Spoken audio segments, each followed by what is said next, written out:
Mrs سمانتھا رچرڈس نے دوسری روم میں کھڑکی کے ساتھ پہلی کرسی پر بیٹھے ہوئے اس لڑکے کو چوتھی بار گھورا۔ وہ اس وقت بھی بڑی بے نیازی سے کھڑکی سے باہر دیکھنے میں مصروف تھا۔ وقتاً فوقتاً وہ باہر سے نظریں ہٹاتا، ایک نظر مسز سمانتھا کو دیکھتا، اس کے بعد پھر اسی طرح باہر جھانکنے لگتا۔ اسلام آباد کے ایک غیر ملکی اسکول میں وہ آج پہلے دن اس کلاس کی بیالوجی پڑھانے کے لیے آئی تھیں۔ وہ ایک ڈپلومیٹ کی بیوی تھیں اور کچھ دن پہلے ہی اسلام آباد اپنے شوہر کے ساتھ آئی تھیں۔ ٹیچنگ ان کا پروفیشن تھا اور جس ملک میں ان کے شوہر کی پوسٹنگ ہوئی وہ وہاں کے سفارت خانہ سے منسلک اسکولز میں پڑھاتی رہیں۔ اپنے سے پہلے بیالوجی پڑھانے والی ٹیچر مسز میرین کی سکیم آف ورک کو ہی جاری رکھتے ہوئے انہوں نے کلاس کے ساتھ کچھ ابتدائی تعارف اور گفتگو کے بعد دل اور نظام دوران خون کی ڈایاگرام رائٹنگ بورڈ پر بناتے ہوئے سمجھانا شروع کیا۔ ڈایاگرام کی وضاحت کرتے ہوئے انہوں نے اس لڑکے کو کھڑکی سے باہر جھانکتے ہوئے دیکھا۔ پرانی تکنیک کا استعمال کرتے ہوئے اپنی نظریں اس لڑکے پر مرکوز رکھتے ہوئے انہوں نے اچانک بولنا بند کر دیا۔ کلاس میں یک دم خاموشی چھا گئی۔ اس لڑکے نے سر گھما کر اندر دیکھا۔ مسز سمانتھا سے اس کی نظریں ملے، انہوں نے مسکرا کر ایک بار پھر اپنا لیکچر شروع کر دیا۔ کچھ دیر تک انہوں نے اسی طرح بولتے ہوئے اپنی نظریں لڑکے پر رکھیں جو اب اپنے سامنے پڑی نوٹ بک پر کچھ لکھنے میں مصروف تھا۔ اس کے بعد مسز سمانتھا نے اپنی توجہ کلاس میں موجود دوسرے اسٹوڈنٹس پر مرکوز کر لی۔ ان کا خیال تھا کہ وہ خاصا شرمندہ چکا ہے، اس لیے اب دوبارہ باہر نہیں دیکھے گا، لیکن صرف 2 منٹ بعد ہی انہوں نے اسے ایک بار پھر کھڑکی سے باہر متوجہ دیکھا۔ وہ ایک بار پھر بولتے بولتے خاموش ہو گئے۔ بلا توقف اس لڑکے نے گردن موڑ کر پھر ان کی طرف دیکھا۔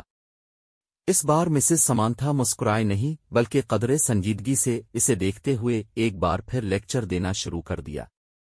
چند لمحے گزرنے کے بعد انہوں نے رائٹنگ بورڈ پر کچھ لکھنے کے بعد اس لڑکے کی طرف دیکھا تو وہ ایک بار پھر کھڑکی سے باہر کچھ دیکھنے میں مصروف تھا۔ اس بار ان کے چہرے پر کچھ ناراضی نمودار ہوئی اور وہ کچھ جھنجھلاتے ہوئے خاموش ہو گئی، اور ان کے خاموش ہوتے ہی لڑکے نے کھڑکی سے نظریں ہٹا کر ان کی طرف دیکھا۔ اس بار لڑکے کے ماتھے پر بھی کچھ شکنیں تھیں۔ ایک نظر مسز سمانتھا کو ناگواری سے دیکھ کر وہ پھر کھڑکی سے باہر دیکھنے لگا۔ اس کا انداز اس قدر توہین آمیز تھا کہ مسز رچرڈس کا چہرہ سرخ ہو گیا۔ سالار تم کیا دیکھ رہے ہو؟ انہوں نے سختی سے پوچھا۔ یک لفظی جواب آیا۔ وہ اب چبھتی نظروں سے انہیں دیکھ رہا تھا۔ نتھنگ، تمہیں پتہ ہے میں کیا پڑھا رہی ہوں؟ اس نے اتنے روڈ انداز میں کہا کہ سمانتھا نے یک دم ہاتھ میں پکڑا ہوا مار کر کپسوں سے بند کر کے ٹیبل پر پھینک دیا۔ یہ بات ہے تو پھر یہاں آؤ اور یہ ڈایاگرام بنا کر اس کو لیبل کرو۔ انہوں نے اسفنج کے ساتھ رائٹنگ بورڈ کو صاف کرتے ہوئے کہا۔ یک بعد دیگرے لڑکے کے چہرے پر کئی رنگ آئے۔ انہوں نے کلاس میں بیٹھے ہوئے اسٹوڈنٹس کو آپس میں نظروں کا تبادلہ کرتے دیکھا۔ وہ لڑکا اب سرد نظروں کے ساتھ سمانتھا کو دیکھ رہا تھا۔ جیسے ہی انہوں نے رائٹنگ بورڈ سے آخری نشان صاف کیا وہ اپنی کرسی سے ایک جھٹکے کے ساتھ اٹھا۔ تیز تیز قدموں کے ساتھ اس نے ٹیبل پر پڑا ہوا مار کر اٹھایا اور برق رفتاری کے ساتھ رائٹنگ بورڈ پر ڈایاگرام بنانے لگا۔ پورے 2 منٹ 57 سیکنڈز بعد اس نے مارکر پر کیپ لگا کر اسے میز پر اسی انداز سے اچھالا جس انداز سے سمانتھا نے اچھالا تھا، اور ان کی طرف دیکھے بغیر اپنی کرسی پر آ کر بیٹھ گیا۔ مسز سمانتھا نے اسے مار کر اچھالتے اپنی کرسی کی طرف جاتے نہیں دیکھا۔ وہ بے یقینی کے عالم میں رائٹنگ بورڈ پر 3 منٹ سے بھی کم عرصہ میں بنائی جانے والی اس لیبل ڈایاگرام کو دیکھ رہی تھیں جسے بنانے میں انہوں نے 10 منٹ لیے تھے، اور یہ 3 منٹ میں بننے والی ڈایاگرام ان کی ڈایاگرام سے زیادہ اچھی تھی۔ وہ اس میں معمولی سی بھی غلطی نہیں ڈھونڈ سکے۔ کچھ خفیف ہوتے ہوئے انہوں نے گردن موڑ کر اس لڑکے کی طرف دیکھا تو وہ پھر کھڑکی سے باہر کچھ دیکھ رہا تھا۔ وسیم نے تیسری بار دروازے پر دستک دی۔